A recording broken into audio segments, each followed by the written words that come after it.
오늘은 사무엘상 26장 13절에서부터 27장 2절까지 말씀으로 신뢰할 수 없는 사람이라는 제목으로 하나님 말씀 나누겠습니다. 우리 흔히 그런 말을 해요. 한 번 실수는 병가지 상사다. 그러니까 실수라는 건 수도 없이 많이 일어나는 일들의 하나에 불과하니까 그 정도는 좀 덮어줘라.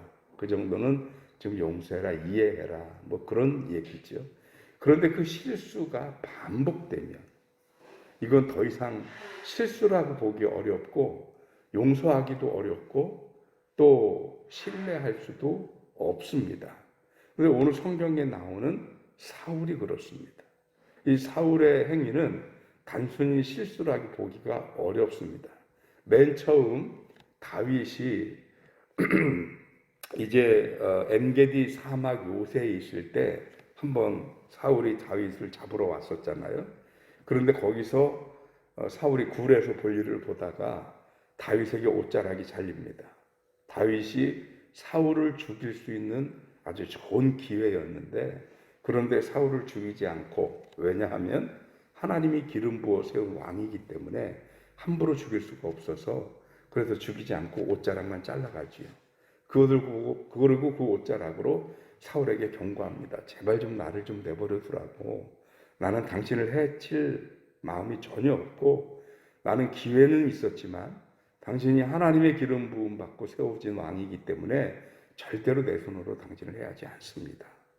사울이 아주 시급했죠. 그래서 그 다윗에게 오히려 고마워하고, 그리고 내 뒤에 반드시 내가 왕이 될 것을 내가 믿는다. 그러니 내 자손 후손들을 멸하지 말아다오 맹세하게 하고 돌아갔습니다. 한 번쯤은 실수다. 또 한 번쯤은 그런 용서할 수 있고 이해할 수 있다. 이렇게 할 수 있는데 누군가 가서 전해주는 거예요. 이번에는 다윗이 하길라 산에 있다라고 전해줍니다. 아까 말씀드린 엔게디하고 하길라는 환경이 완전히 다릅니다.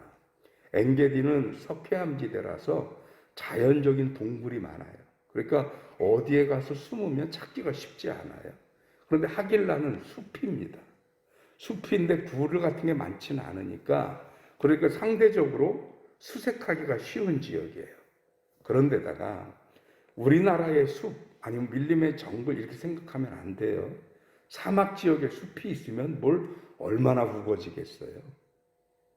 이 중동 쪽에 있는 숲이.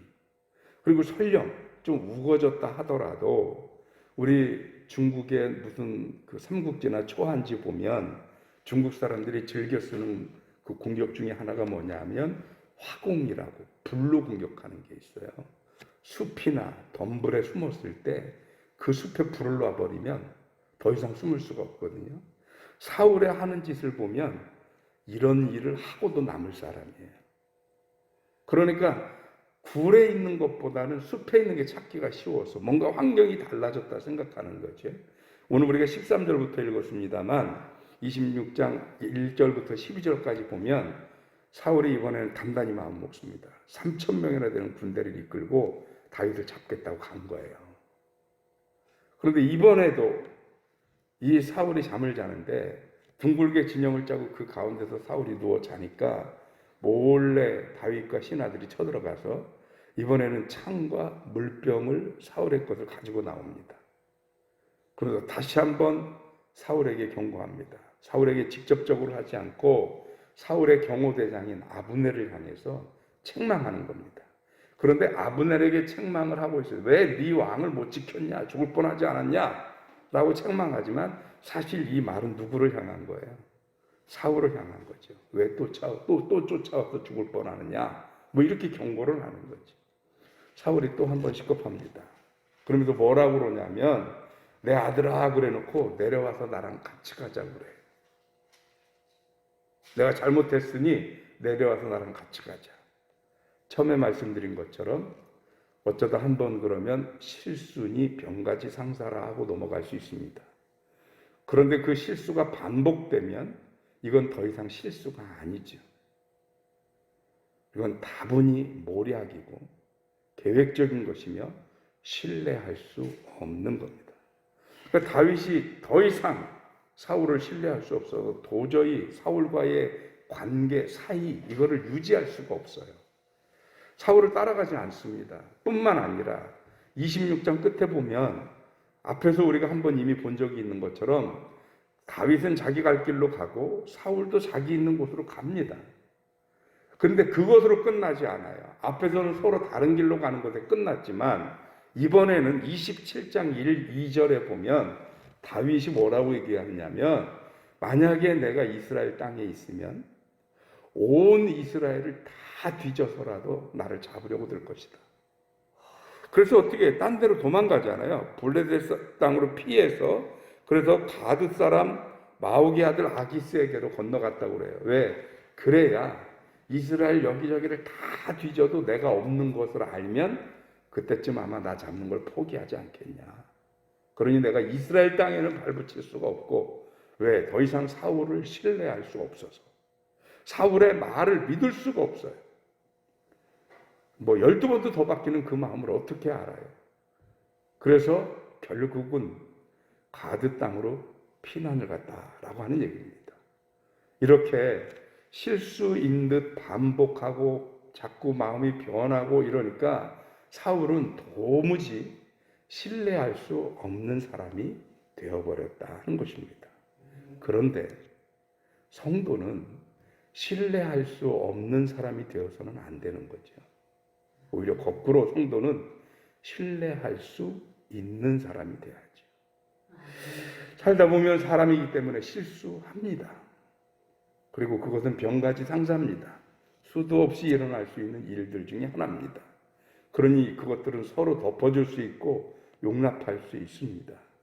그런데 그 똑같은 실수가 2번, 3번, 4번 반복되면 그건 실수가 아니죠. 그건 잘못이고 신뢰할 수 없는 행동입니다. 그래서 성도는 실수를 반복하지 않아야 하지 않겠나. 인간관계에 있어서도 당연하지만 하나님 앞에는 더더욱 그렇습니다. 우리가 몰라서 그랬을 수도 있고 의도치 않아서 그랬을 수도 있지만 그러나 분명한 것은 하나님이 보시기에 신뢰할 만한 사람이 되려면 매번 하나님 안 할게요 하고 또 하거나 하나님 이번에만 한 번만 더 되게 은혜 주시고 축복하시면 제가 뭐 어떻게 할게요. 그러고 정작 하나님 은혜 주시고 하나님 쳐버주시면 입 싹 닫거나 이런 일이 반복되면 하나님이 신뢰할 수 없어요. 기껏 하나님이 은혜 주시고 그 기도에 응답하시고 축복 주고 세워줬더니 입 싹 닫고 모른 채 그거 이제 한두 번이 아니고 3번, 4번 반복돼요. 그러면 이건 더 이상 병가지 상사가 아니라 신뢰할 수 없는 사람이라는 얘기거든요. 그러니 더더욱 하나님과 한 약속, 그것은 우리가 온전히 지켜야 할 것 같고요. 약속이 아니더라도 적어도 하나님 앞에 서는 우리들의 모습은 실수를 반복하지 않으려 애쓰는 저와 여러분들이 되어져야 하지 않을까 싶습니다. 그래서 하나님 보시기에 신뢰할 수 있을 만한 사람. 왜 하나님 앞에 신뢰할 수 있는 사람이 되는 게 중요하냐면 하나님 앞에 신뢰할 수 있는 사람은 사람들한테도 신뢰할 수 있는 사람이 될 수밖에 없어요. 그러니 하나님 앞에 신뢰할 수 있을 만한 사람으로 우리 매일매일 우리들의 삶 속에서 실수를 반복하는 게 아니라 조금이라도 달라지고 변화되는 저와 여러분들이 되어주시기를 주님의 이름으로 축원합니다. 기도하겠습니다. 하나님, 이 아침 반복되는 실수, 그것은 더 이상 실수가 아니고 다윗을 향한 분노고 미움이고 질투고 악행인 사울의 모습을 봅니다. 저가 그 반복되는 실수로 더 이상 신뢰할 수 없는 사람으로 전락되어 버리고 마는 모습을 보며 우리가 이렇게 신뢰할 수 없는 사람이 될 수는 없다는 생각을 하게 됩니다. 성도는 거꾸로 신뢰할 수 있는 사람이어야 함을 깨달음에 오늘 이 아침 하나님 앞에 다시 한번 기도하고 다짐하기는 우리가 하나님 앞에서 신뢰할 수 있는 사람이 되기를 간절히 바라고 있다는 사실입니다. 하나님 함께 하셔서 더러운 우리들이 사람의 연약함을 입고 있어서 어쩔 수 없이 간혹 하나님 앞에 허물과 실수를 한다 할지라도 다시 변하고 달라지고 새로워지는 모습으로 또다시 반복되는 실수를 통해 하나님과의 관계에서 신뢰를 잃어버리는 성도가 되지 않도록 주님이 함께하여 주시옵소서. 때때로 나의 의지로 될 수 없을 때에는 성령께서 함께하셔서 우리를 강권하여 역사하시고 변화받고 새로워져서 하나님이 신뢰할 수 있고, 그래서 세상과 사람들도 신뢰할 수 있을 만한 성도로 변화되게 하여 주시옵소서. 하나님의 선하신 은혜가 우리 가운데 함께 하시기를 간절히 바라옵고 우리 주님 예수 그리스도 이름으로 기도하옵나이다. 아멘.